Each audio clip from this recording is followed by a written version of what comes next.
Hey guys, and welcome back. So today, we're focusing on collecting.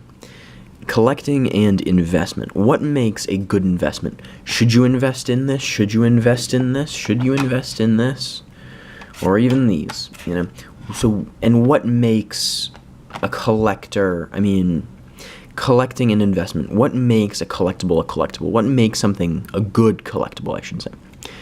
So, first we're going to do sealed product, then PSA cards, then bulk, and then online TCG stuff. So, with sealed product, never invest in new sealed product for Sun and Moon. The Sun and Moon era and evolutions is just a complete crapshoot. You will not make your money back if you invest in Sun and Moon.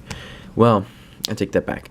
You can make money in Sun and Moon if you have 500 boxes and you're selling them for $90 shipped and that stuff. Or you're going to wait 10 years and sell them for $120.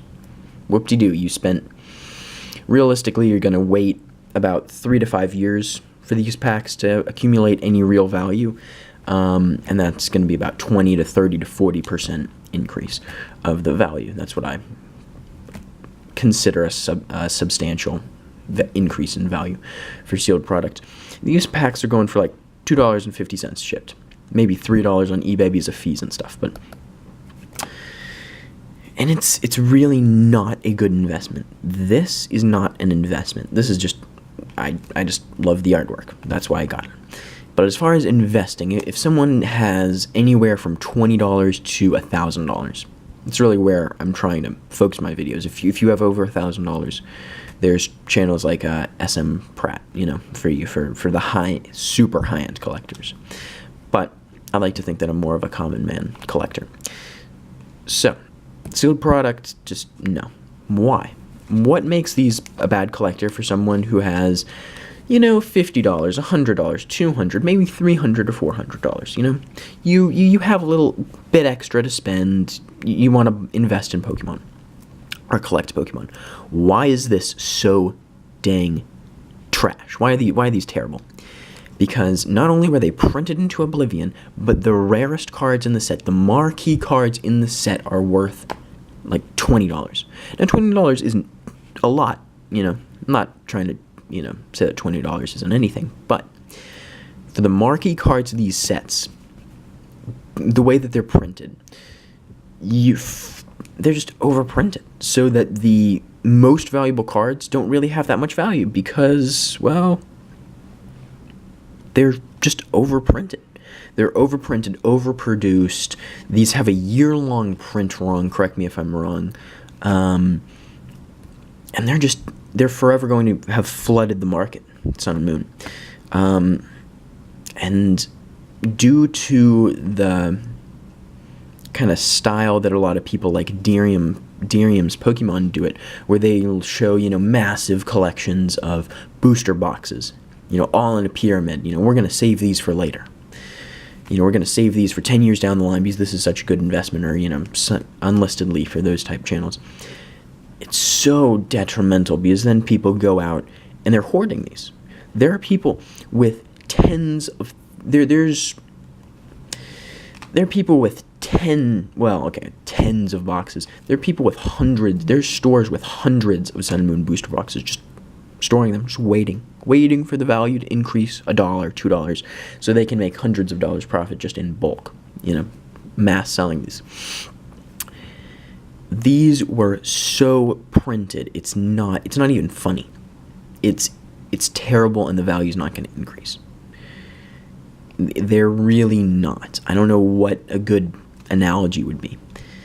Please, for the ever-loving God, if you get these stuff, open it, enjoy it, have fun with the unique artwork and all that good stuff.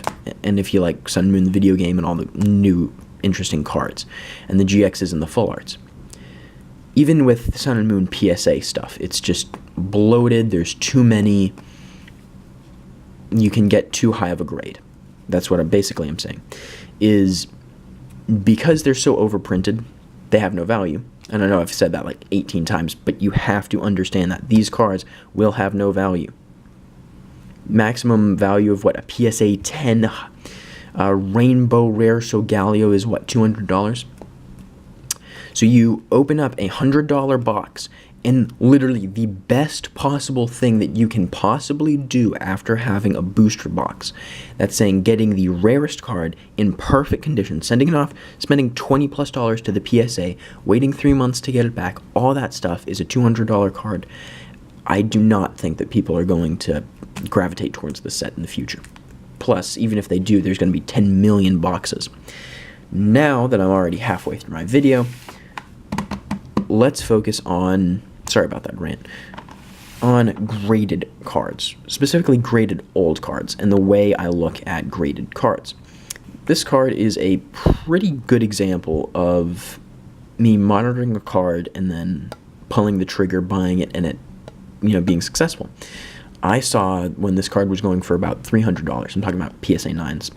And I said, okay, I'm going to monitor this card. Next year or so, it went up to 400, and then I was like, okay, solid card, gonna buy it. Bam, bought it. Now it's going for about 600. So that's 30. If I were to sell this card tomorrow, 33% of it would be profit. That is really nice. That's $200 profit. That's great. Now I'm not going to do that. I'm a collector. I'm not really in the flipping, selling game. And that's something that with old PSA graded cards, as in the cards are old, not the PSA cases. I hate old PSA cases, but I digress. For getting old cards graded, they're not going to make any. They're going to print no more gold stars. No more Umbreon gold stars. No more of these cards. And thus they have value. It's very difficult to find them in mint condition. Packs being sealed is difficult to find. Now these packs are up to like $35, and you have a 1 in 40 chance. You have a 1 in 88 chance. Very, very difficult. So PSA cards are the way to go, but the way to do it is to track a card's sold listings. Get 5 or so, 10 or so, depending on the card's sold listings, and figure out, is this card something that I should collect? An example of me not doing this was in this card. I pulled it out of a pack, thought it looked great, and sent it off to the PSA, got a 9. I spent probably about $30 getting this grade, roughly. This card's worth about $20. I lost the value of the card, which is about $7 or something. So I spent about $40 in total for a $20 card. I lost about $20 or so in this card. But it looks great. It's a good, for my personal collection. But as an investment, it's not that great. I probably lost $20 or so.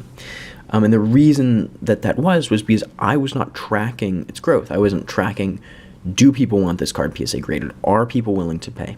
All that stuff. So that's just important to note when talking about PSA cards, whether, they're low-end stuff like this for $20 you can get, or $20 or $30 or $40 versus the more high-end, top-of-the-line stuff like this, or the Gold Star Charizard PSA 9, which I have, which has just recently really exploded. Once sold on auction for $515, and that is really, really crazy to me. But I digress. So we've gone over sealed product, why that's so terrible, PSA cards, and how to properly do, your research, just looking sold listings and all that good stuff to figure out what cards do great. Shortly, I'm going to go over bulk. Do not sell your bulk for, 1,400 cards for one sealed booster box, typically of Sun and Moon or Evolutions or some wicked new, wicked overprinted set. Not a good deal. It's just sad when someone's whole collection gets swooped up. All their bulk, all their commons, all their uncommons, all their rares just get swooped up. Very sad, and I hate it. And trust me, I've sold 3,000 or so, 2,000 to 3,000 into of these cards. You can only get 6 or 7 cents. 6.5 or 7 cents per card. It's not worth it. Lastly, I only have 10 seconds left, but code cards, very good, I guess. A single one will not get you anything, but having a boatload will. I have 400 of these, and they might be worth 10 cents each, so that's $40. Thank you guys for watching. And thank you so much. And